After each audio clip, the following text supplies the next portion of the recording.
Se você tem ou já teve hérnia de disco ou conhece alguém que tenha, fique sabendo que estudos mais recentes têm dados animadores e é sobre isso que eu vou conversar com vocês aqui nesse vídeo. Para quem não me conhece, meu nome é Diogo, esse canal é dedicado à fisioterapia e quiropraxia e se você não se inscreveu ainda, se inscreve lá e ativa o sininho para você não perder nenhuma novidade aqui no canal.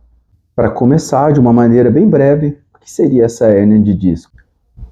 Olhando aqui na minha coluninha, vocês podem ver que tem um espacinho aqui no meio, que esse espacinho aqui, entre cada vértebra, tem como se fosse uma borrachinha.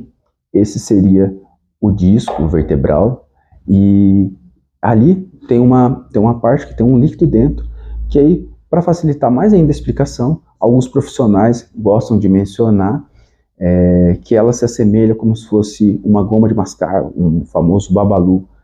O que acontece? Quando você provavelmente já deve ter mastigado um, provado um, então você vê que ele tem um recheio lá dentro, e essa parte da borrachinha dele, quando você morde, você vê que vai saindo aquele líquido lá. Então, basicamente, eles tentam usar esse exemplo para a questão da coluna, que essa parte um pouco mais rígida seria a parte mais fibrosa da parte do disco, e a parte do interno, onde tem o líquido ali dentro daquele disco, seria a parte do recheio desse babalu.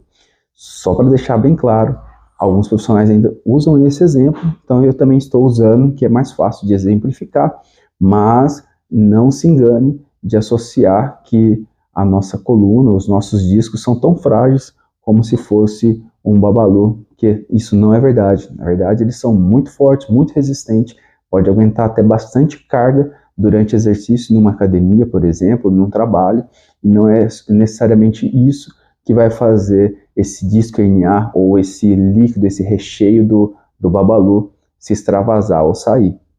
Então, voltando aqui para a questão da hérnia de disco, aquele líquido lá, ele tem que ficar lá dentro do disco, ali, tem que ficar contido ali dentro do disco, e quando você começa a querer sair, a querer extravasar aquele líquido, ele sair do espaço onde ele foi feito para ficar ali dentro, você começa a dizer que pode estar acontecendo uma herniação. Tem vários tipos de categoria, explicações, vários tipos de hérnia de disco, mas para não ficar muito extenso, entrar em muitos detalhes, basicamente é isso. Se você começa, ele sai daquele limite onde ele deveria estar, aquele líquido, aí você começa a ter um processo de herniação. Então, o que acontece? Estudos bem recentes têm mostrado dados animadores com um fenômeno que se chama reabsorção espontânea da hérnia de disco.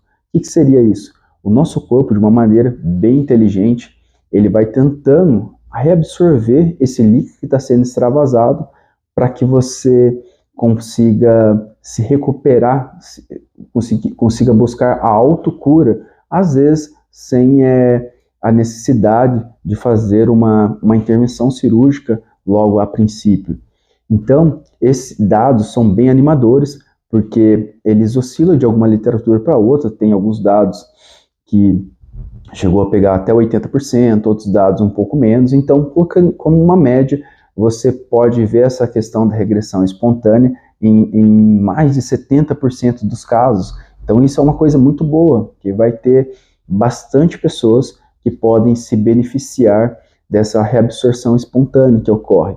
Ela não é rápida que ocorre, às vezes pode acontecer um pouco mais rápido, dependendo da pessoa, da idade, de N outros fatores que podem ter levado àquela herniação, mas quando acontece essa regressão, ele mostra dados até positivos que quanto maior essa hérnia de disco, você pode aumentar as chances ainda dele regredir cada vez mais. Então, quanto maior, pode ser até melhor em muitos casos. Então, a princípio, não se assuste com o exame de imagem. Quando você acabou de pegar aquela ressonância magnética e você vê aquele laudo, nossa, tem hérnia de disco, está tudo desidratado aqui, está tendo isso, está tendo aquilo, não se assuste a princípio.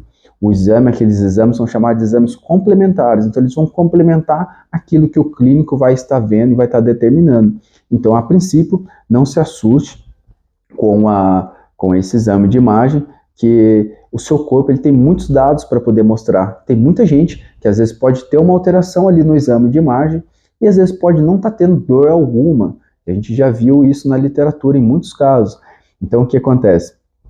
Se você quiser até fazer um teste, você pode pegar, às vezes, um amigo e falar para ele, ó, você não sente dor nenhuma, dependendo da certa idade que a pessoa tiver, você fala para ele, eu vou pagar um exame para você de imagem, e provavelmente ele vai fazer aquele exame de imagem e vai ter um monte de bico de papagaio, né? São um monte de osteófitos, pode ter hérnia de disco, o disco desidratado lá, e não necessariamente a pessoa ela vai estar sentindo dor. Então, o exame de imagem é só uma parte do processo de avaliação. O seu corpo ele mostra muito mais detalhes e como você encara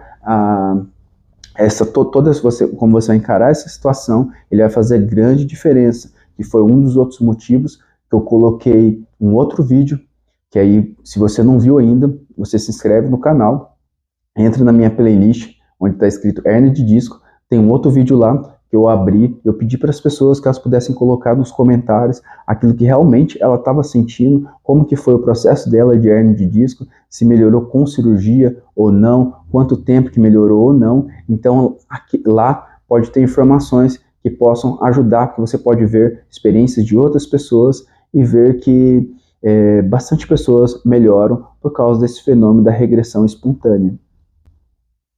Então não deixe de conferir o vídeo lá, depois que você terminar esse vídeo, você entra lá e confere esse vídeo também. Então, por causa desse fenômeno, que se chama reabsorção espontânea que ocorre no nosso corpo, muitas das vezes não é necessário a gente já pensar logo de cara em uma cirurgia. Muitas vezes um tratamento conservador, de terapia manual, como a quiropraxia, osteopatia, mais exercícios físicos, eles podem ser bastante efetivos no seu tratamento e ajudar no corpo para ele ter esse tempo de ocorrer essa reabsorção espontânea e você vai vendo que você vai tendo uma melhora, vai diminuindo os sintomas de dores e você consegue uma melhor qualidade de vida. Então, só para deixar bem claro, a cirurgia ela é de extrema importância, ela tem cada vez se desenvolvido cada vez mais questão de tecnologias, de técnicas. Então a cirurgia é de extrema importância. Esse vídeo não é para dizer para você não fazer, é que tem momentos que são melhores para ser feita e outros momentos que não são tão bons assim, que às vezes você pode esperar um pouquinho. Então tem um tempo que a literatura mostra, que aí se você às vezes não tem uma melhora dentro de um prazo de 6 meses, ou uma piora do seu caso clínico, aí você conversando com o seu médico ou com o seu fisioterapeuta, você pode pensar em fazer uma cirurgia ou não. Então, não é logo de cara que você já vai pensando como primeira opção a cirurgia. Ela precisa de tempo e de paciência, mas, como eu disse, tem uma probabilidade bem alta de ocorrer a reabsorção espontânea e você obter uma melhora mesmo sem fazer uma cirurgia. Então, se você não assistiu o outro vídeo que eu mencionei, não se esqueça de se inscrever no canal, entrar lá na playlist onde tem o nome hérnia de disco e lá você pode encontrar alguns outros comentários de outras pessoas falando sobre o seu problema, sobre a hérnia de disco. Então, não deixe de conferir e até a próxima.